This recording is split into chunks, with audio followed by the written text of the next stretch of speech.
Hi students, welcome to Jayadev academy. AP high court 2025 నోటిఫికేషన్లో భాగంగా మన యాస్పిరెంట్స్ చాలా సీరియస్గా ప్రిపేర్ అవుతున్నారండి. మీకోసం వెరీ స్టాండర్డ్ ప్రీవియస్ పేపర్స్ని స్టడీ చేసి మన ఫ్యాకల్టీ మంచి మోడల్ టెస్ట్ పేపర్స్ తయారు చేసి అందిస్తున్నాము. ఇది మీకు ఎగ్జామ్ దాకా ఉపయోగపడుతుంది. ఈరోజు కనుక చూసినట్టయితే జీకే మోడల్ పేపర్ 9ని మీకోసమైతే అందిస్తున్నాము. ఇది చాలా ఉపయోగపడుతుందండి, ఎందుకంటే ప్రశ్నతో పాటు దానికి వివరణ డీటెయిల్డ్ ఎక్స్ప్లెనేషన్ కూడా మన జయదేవ్ అకాడమీ మీకు అందిస్తుంది. అలాగే ఇది మీ ఫ్రెండ్స్ కూడా షేర్ చేయండి. ఎవరైతే కొత్తగా చూస్తున్నారో మీకు తప్పగా మన జయదేవ్ అకాడమీ క్లాసెస్ ఉపయోగపడతాయి. దయచేసి సబ్స్క్రైబ్ చేసుకోండి, లైక్ చేయండి, మీ ఫ్రెండ్స్ కూడా షేర్ చేయండి. ఇక మనం వీడియోలో కనుక వెళ్ళినట్లయితే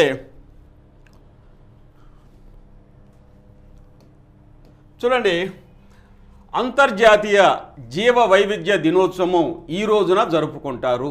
ఇంటర్నేషనల్ బయోడైవర్సిటీ డేని ఏ రోజున జరుపుకుంటారు? మార్చి 22 మేనా, అలాగే 22 ఏప్రిల్, అలాగే 22 జూనా.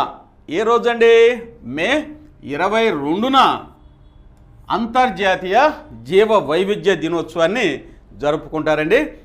ఇది మనకి సైన్స్ అండ్ టెక్నాలజీలో ఖచ్చితంగా ఎలాంటి ప్రశ్నలు వచ్చేటువంటి అవకాశం ఉంది.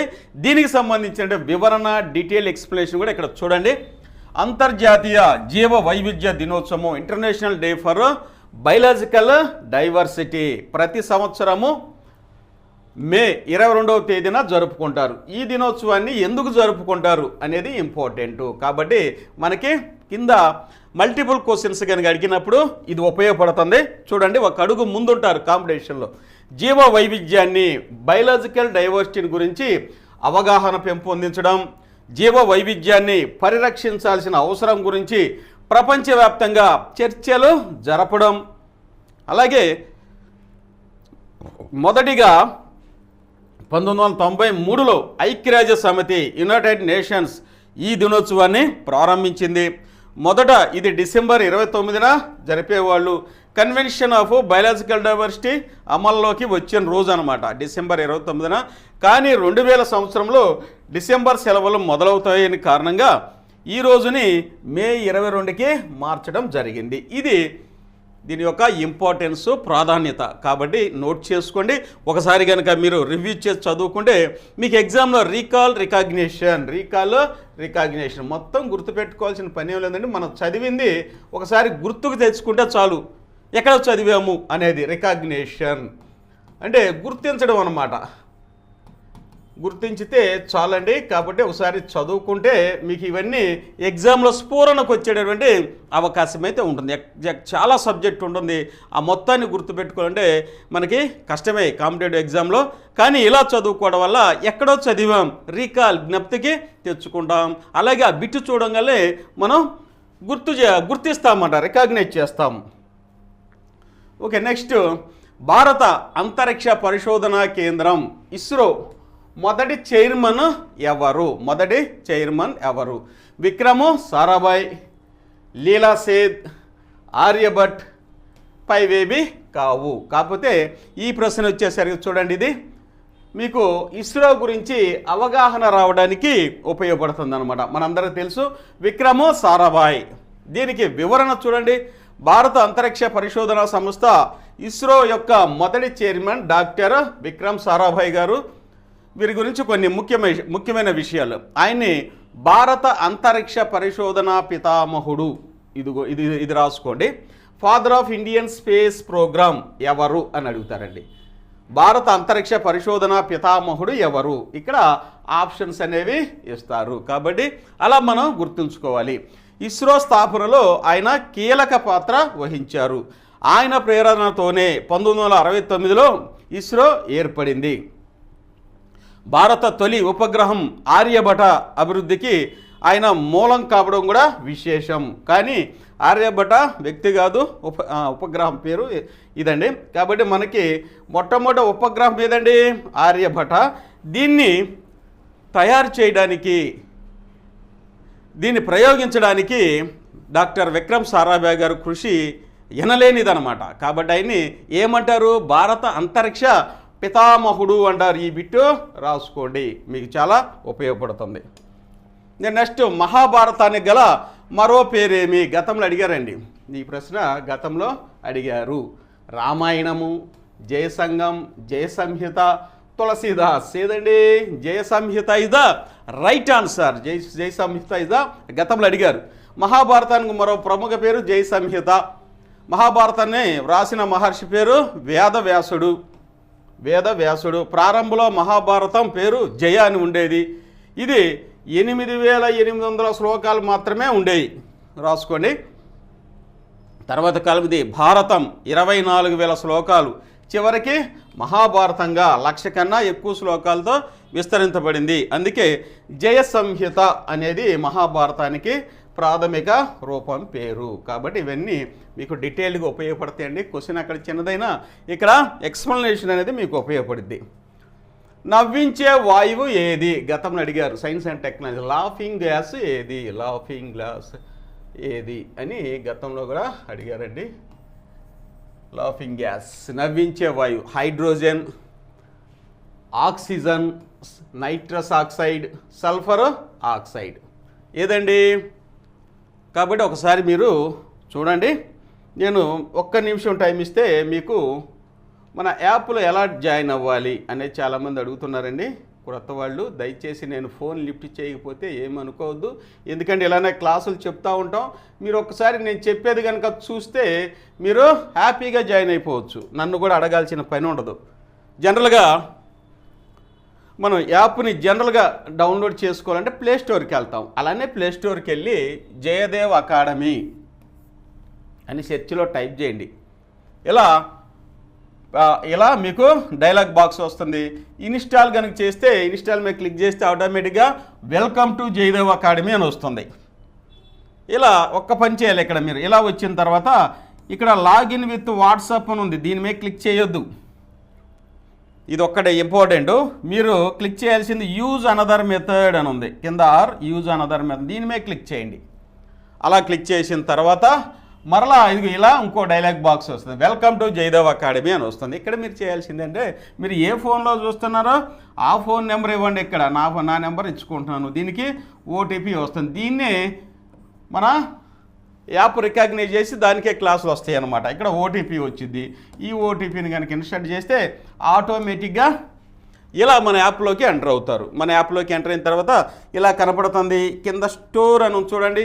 ఈ స్టోర్ మీద కనుక క్లిక్ చేస్తే మనకి ఎన్ని కోర్సులు ఉన్నవి అనేది రావడం జరిగిద్ది అనమాట. ఇదిగోండి ఇక్కడ ఈ కోర్సుల లిస్టు వస్తుంది చూడండి. Typist, stenographer, record assistant, process server, office subordinate. దీని మీద జూనియర్ అసిస్టెంట్ మీద ఈయన క్లిక్ చేశాడు కాబట్టి జూనియర్ అసిస్టెంట్ వచ్చింది. కేవలం 449 రూపాయలేనండి. ఇక్కడ బై నౌ మీద క్లిక్ చేస్తే ఆటోమేటిక్గా మనకు పేమెంట్ గేట్వే వచ్చింది. మనీ కట్టేస్తే సరిపోయింది. ఇక్కడ చూడండి పేమెంట్ గేట్వే ఇదిగో యూపీఐ రెండు ఉన్నాయి. ఇక్కడ ఫోన్పే కానీ గూగుల్ పే కానీ ఈ రెండిట్లో ఏదో ఒకటి మన దగ్గర ఖచ్చితంగా ఉండేది కాబట్టి ఈ ద్వారా కట్టేసుకున్నాం అనుకోండి. అయిపోయిన దాకా అంటే ప్రాసెస్ కంప్లీట్ అయిన దాకా ఉంచండి. ఒక అర మినిట్ లేకపోతే మినిట్ ఉంచండి. ఆ తర్వాత సక్సెస్ఫుల్లీ కంప్లీటెడ్ అని వచ్చింది. తర్వాత కంటిన్యూ మీద కనుక మీరు క్లిక్ చేస్తే ఇక్కడ కంటెంట్ అని వచ్చింది. నెక్స్ట్ కంటెంట్ మీద క్లిక్ చేసి చూడండి ఇవన్నీ వచ్చేసి general knowledge 40 marks, English 40 marks, అలాగే ఏపీ ప్రభుత్వ పథకాల పాలసీల సర్వేలు. ఇది అడిషనల్గా మనం ఇస్తున్నామండి. ఇది 300 రూపాయల బుక్ అయితే ఈ 499లోనే ఫ్రీగా ఇచ్చేస్తున్నాం మనం. చాలా బెనిఫిట్. అలాగే క్రింద టెస్ట్ సిరీస్లు అంటే మోడల్ టెస్ట్ పేపర్స్ ఇప్పుడు మనం చెప్పబోయే కానీ ఇంకా కొన్ని ఇందులో అప్లోడ్ చేస్తాం. ఎగ్జామ్ దాకా చేస్తాం. ఇప్పుడు మీకు ఇచ్చే ఏంటంటే మేము మోడల్ టెస్ట్ పేపర్స్ జనరల్గా ఇస్తున్నాం. యాప్లో ఇంకా ఎక్కువ ఉంటాయండి. ఇది మన జయదేవ్ అకాడమీలో ఎలా జాయిన్ అవ్వాలి, ఏమేం కోర్సులు ఉంటాయి అనేది ఇక్కడ చూడండి. ఇదిగోండి కోర్సు లిస్ట్ కూడా ఇక్కడ ఉన్నాయి. మీరు ఈ బుక్ మీకు ఫ్రీగా ఇస్తున్నామని చెప్తున్నామండి. ఇది కేవలము 299 రూపాయలు, 300 ఉన్న బుక్ ఇది మీకు ఫ్రీగా ఇస్తున్నాం. ఇదేంటండి ఏపీ ప్రభుత్వ పథకాలు, పాలసీలు, సర్వేలు, అలాగే కేంద్ర ప్రభుత్వం కూడా ఇందులో ఉన్నవి. సెంట్రల్ గవర్నమెంట్ స్కీమ్స్ కూడా ఉన్నవి. చాలా ఉపయోగంగా ఉంటుంది. ఇది కూడా 499 ప్యాకేజీలో ఫ్రీగా ఇచ్చేస్తున్నాం. బయట కొనాలంటే మీకు ఇది 350 వరకు అయింది ఈ బుక్. ఓకేనా.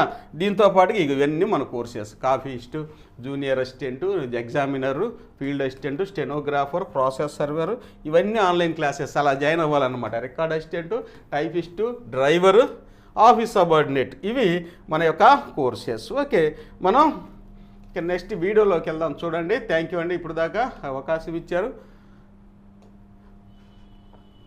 నెక్స్ట్ నవ్వించే వాయువు ఏది? నవ్వించే వాయువుని నైట్రస్ ఆక్సైడ్ అంటారండి. నైట్రస్ ఆక్సైడ్ని లాఫింగ్ గ్యాస్ అంటారు.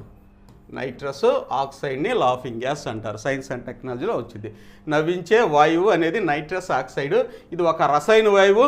దీని ప్రభావంతో మనుషులు కొన్ని క్షణాలు నవ్వేలా, ఊహల్లో మునిగిపోయేలా చేయొచ్చు. అందుకే దీన్ని నవ్వించే వాయువు అంటారు. ఇది సాధారణంగా దంత వైద్యంలో మరియు శస్త్రచికిత్సల సమయంలో మత్తు వాయువుగా ఉపయోగిస్తారు. అలాగే చిన్న మోతాదులు ఇది యుఫోరియా, ఆనంద భావన కలిగిస్తుంది. అధిక మోతాదులో మాత్రం ప్రమాదకరంగా ఉంటుంది. యాజ్ ఏ మైల్డ్ అనెస్థెటిక్ అనమాట. అంటే మత్తు మందు ఉపయోగించడానికి ఉపయోగించే వాయువు నైట్రస్ ఆక్సైడ్. ఓకేనా. నెక్స్ట్ శ్వేత విప్లవం అని దేనిని అంటారు? శ్వేత విప్లవం అంటే white revolution. White revolution, revolution పాల వెల్లువ అని కూడా అనొచ్చు అనమాట. ఏమంటారు? పాల ఉత్పత్తులు, వృక్షముల ఉత్పత్తి, చేపల ఉత్పత్తి ఏది కాదు. ఏదండి? పాల ఉత్పత్తిని శ్వేత విప్లవం అంటారు. వైట్ రెవల్యూషన్ అంటారు అనమాట.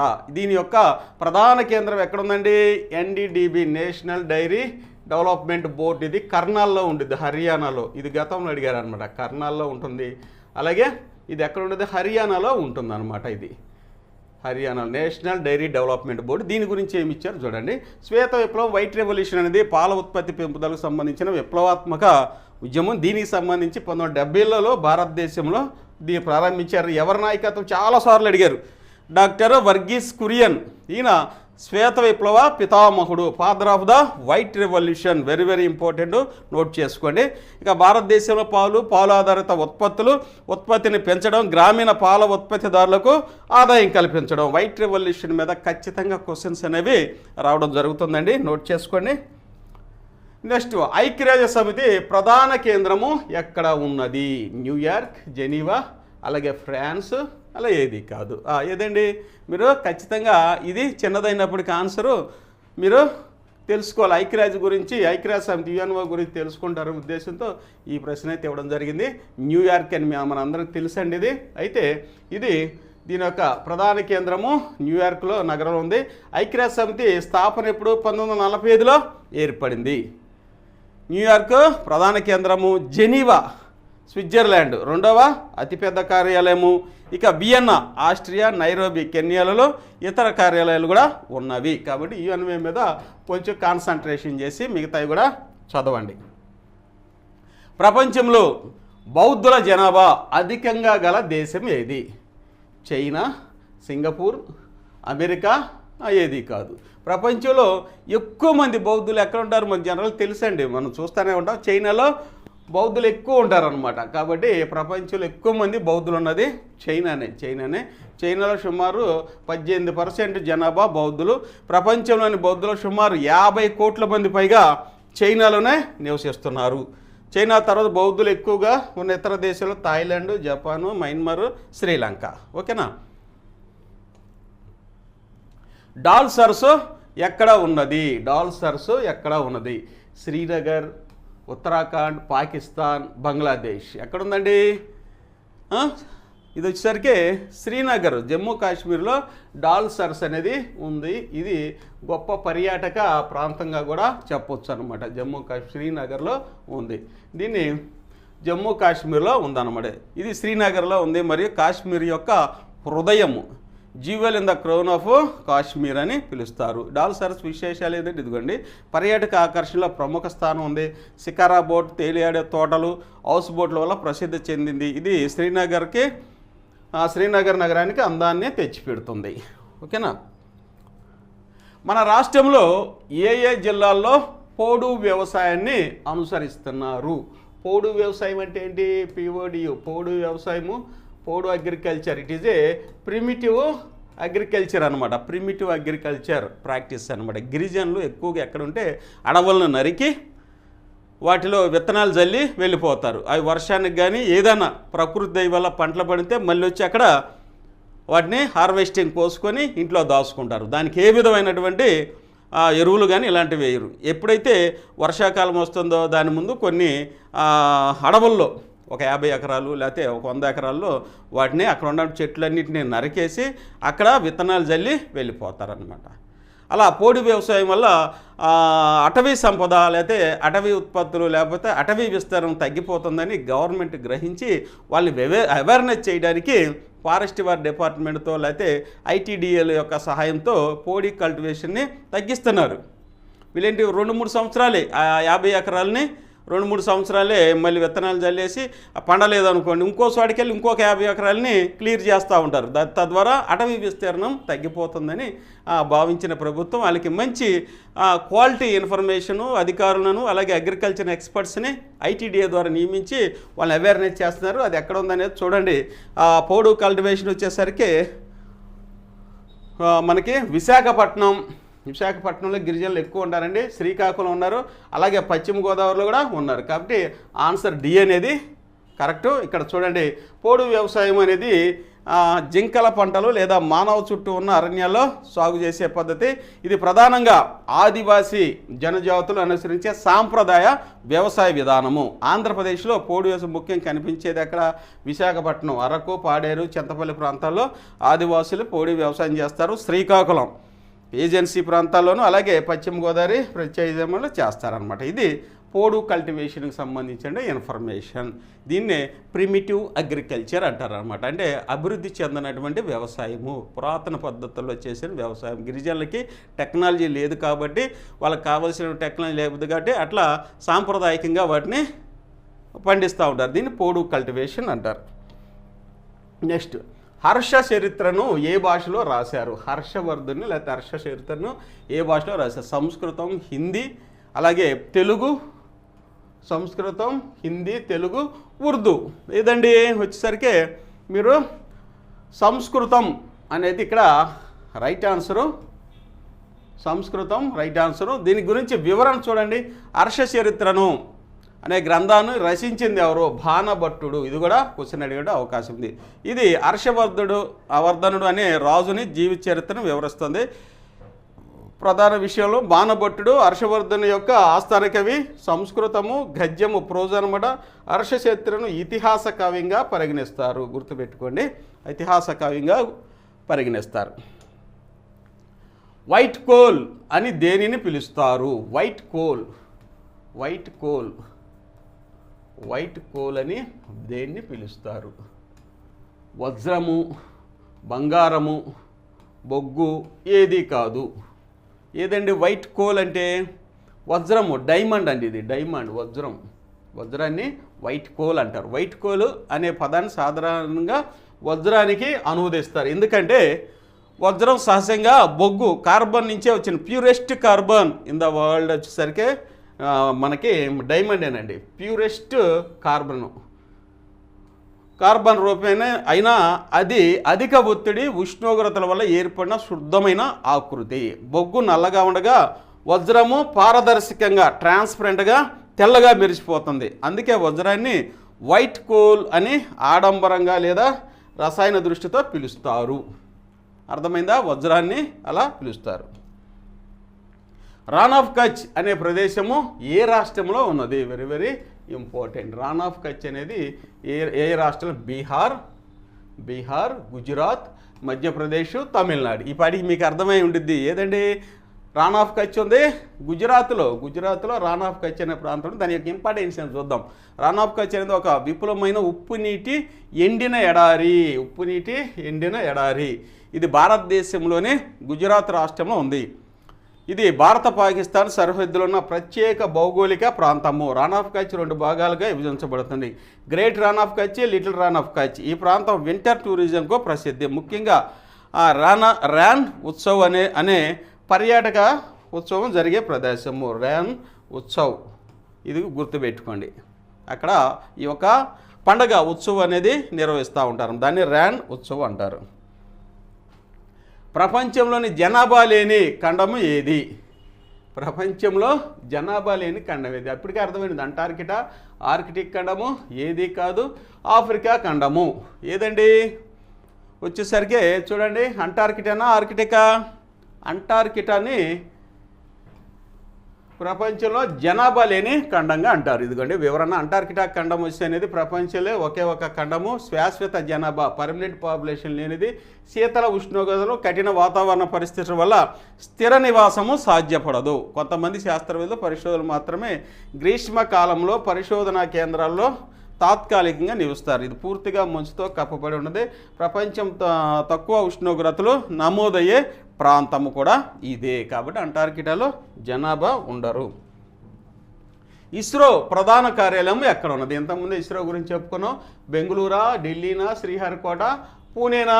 చూడండి ఎక్కడండి? బెంగళూరు అండి. బెంగళూరులో దీని యొక్క ప్రధాన కార్యాలయం అనేది ఉన్నది అండి. దీనికి సంబంధించిన వివరణ కూడా ఇక్కడ చూడండి. పరిశోధన కేంద్రం ఈ ప్రధాన కార్యాలయం కర్ణాటక రాష్ట్రం బెంగళూరు నగరంలో ఉన్నది. శ్రీహరికోట ఆంధ్రప్రదేశ్. ఇక్కడ Satish Dhawan space centre SDSC SHAR ఉంది. ఇది ప్రధానంగా రాకెట్లను ప్రయోగించే కేంద్రం అండి. తిరువనంతపురం విక్రమ్ సారాభాయ్ స్పేస్ సెంటర్ రాకెట్ల రూపకల్పన అభివృద్ధి కోసం. Next Hyderabad national remote sensing centre ఉపగ్రహం నుంచి వచ్చిన సమాచారాన్ని ఇక్కడ విశ్లేషించడం అనమాట. ఇది ఇస్రో గురించినటువంటి సమాచారం. రామ్ చరిత మానస్ను రచించింది ఎవరు? ఇప్పటికే మీకు అర్థమై ఉంటుంది. తులసీదాస్, జేస్దాస్, ఏది కాదు, రామ్దాస్. ఎవరండి? రామ్ చరిత మానస్ని రచించింది ఎవరండి? చూడండి ఇప్పటికే Tulsidas. Tulsidas is the right answer. Ram అనేది హిందీలో రాసిన మహాకావ్యం, హిందూ ధర్మ గ్రంథాల్లో ఒకటి. రచయిత గోస్వామి తులసీదాస్. 16వ శతాబ్దము. భాష అవధి హిందీ. గ్రంథ విశేషాలు. ఇది వాల్మీకి రామాయణం ఆధారంగా రచించబడిన హిందీ కవితారూపము. శ్రీరాముని జీవిత కథ, ధర్మ విశ్వాసం, భక్తిత్వాలను ఇందులో విపులంగా వివరించారు.